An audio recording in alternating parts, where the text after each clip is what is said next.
అధ్యక్ష బడ్జెట్లో ప్రభుత్వం కొత్త పథకాన్ని ప్రకటించింది. ఇందిర గిరిజన వికాసం పేరుతో నూతన స్కీమ్లను అమలు చేయబోతున్నట్లుగా తెలిపింది. పోడు భూములు సాగు చేసుకునేటువంటి గిరిజన రైతులకు పౌర ఆధారిత పంపు సెట్ల ద్వారా సాగునీటి సరఫరా చేయబోతున్నట్లుగా తెలియజేసింది. బడ్జెట్లో రైతు భరోసాకు 18,000 కోట్లు కేటాయించినట్లుగా బట్టి ప్రకటించారు. ఇరు సభలో బడ్జెట్ ప్రవేశపెట్టినటువంటి అనంతరం సభ శుక్రవారానికి వాయిదా పడింది.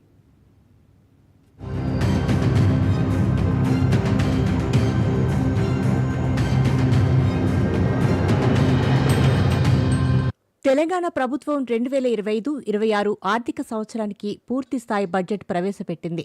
3,04,965 కోట్ల రూపాయలతో బడ్జెట్ ప్రవేశపెట్టిన డిప్యూటీ సీఎం ఆర్థిక మంత్రి మల్లు భట్టి విక్రమార్క కీలక రంగాలకు నిధులను కేటాయించారు.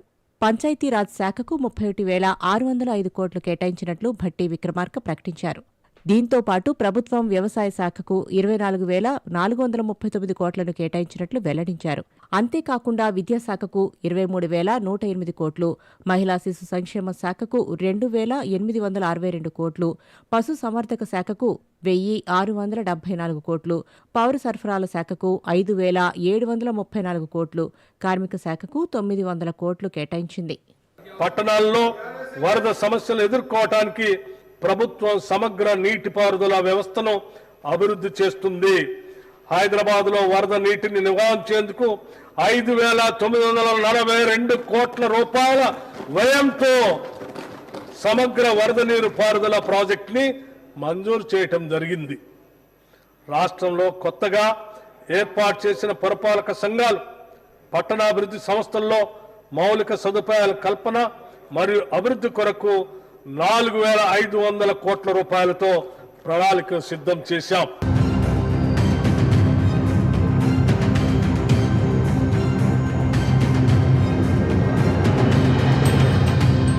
రైతు భరోసా కోసం 18,000 కోట్లు కేటాయించినట్లు డిప్యూటీ సీఎం భట్టి విక్రమార్క ప్రకటించారు. నీటిపారుదల శాఖకు 23,373 కోట్లు, వైద్యారోగ్యం శాఖ కింద 12,393 కోట్లు, గ్రామాల్లో ప్రజలకు ఉపాధి కల్పన కింద 900 కోట్లు కేటాయించినట్లు వెల్లడించారు. నిరంతర ప్రత్యక్ష పర్యవేక్షణ ద్వారా ఈ ప్రాజెక్టులు పూర్తి చేసి ప్రజలకు అందుబాటులోకి తెస్తాం.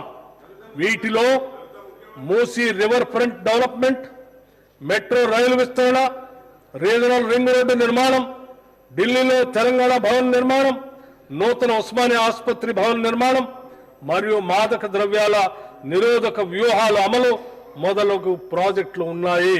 అంతేకాకుండా రాష్ట్ర వ్యాప్తంగా ఇంటిగ్రేటెడ్ స్కూళ్లు ఏర్పాటు చేయబోతున్నట్లు ప్రకటించిన భట్టి వాటి కోసం 11,600 కోట్లు కేటాయించినట్లు వివరించారు. పేదలకు గ్యాస్ సిలిండర్ సబ్సిడీ కింద 723 కోట్లు కేటాయించినట్లు స్పష్టం చేశారు. బాధ్యతాయుతమైన విధులు నిర్వహించే పోలీసు ఉద్యోగులు తమ పిల్లల చదువుల విషయంలో నిశ్చింతగా ఉండటానికి గాను సైనిక స్కూళ్ల మాదిరిగా రంగారెడ్డి జిల్లా మంచిరేవుల గ్రామంలో యంగ్ ఇండియా పోలీస్ రెసిడెన్షియల్ పాఠశాలను అంతర్జాతీయ ప్రమాణాలతో కూడిన మౌలిక సదుపాయాలతో, క్రీడా ప్రాంగణాలతో, వసతి సౌకర్యాలతో ఏర్పాటు చేస్తూ ఉత్తర్వులు జారీ చేశాం.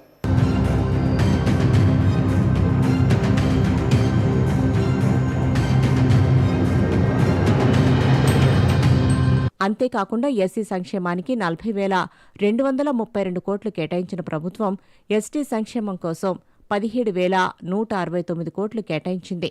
బీసీ సంక్షేమం కోసం 11,405 కోట్లు, చేనేత రంగానికి 377 కోట్లు కేటాయించినట్లు భట్టి విక్రమార్క ప్రకటించారు. దీంతో పాటు మైనార్టీ సంక్షేమ శాఖ కోసం 3,591 కోట్లు, పరిశ్రమల శాఖ కోసం 3,591 కోట్లు, ఐటీ రంగానికి 774 కోట్లు కేటాయించినట్లు వెల్లడించారు.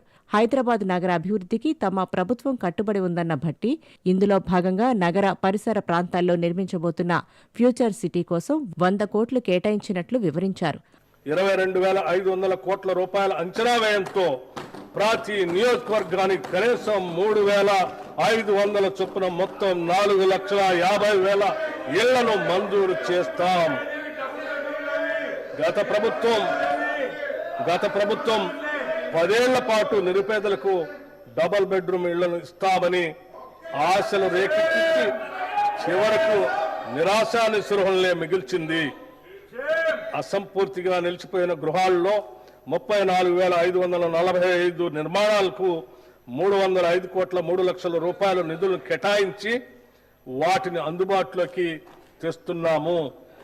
అంతేకాకుండా ఔటర్ రింగ్ రోడ్డును ఆనుకుని హైదరాబాద్ నగరం నలువైపులా శాటిలైట్ టౌన్షిప్లు ఏర్పాటు చేసి అల్పాదాయ మరియు మధ్య తరగతి వర్గాలకు అందుబాటులో ఉండే విధంగా గృహ సముదాయాలను నిర్మించే ప్రణాళిక రూపొందిస్తున్నాం.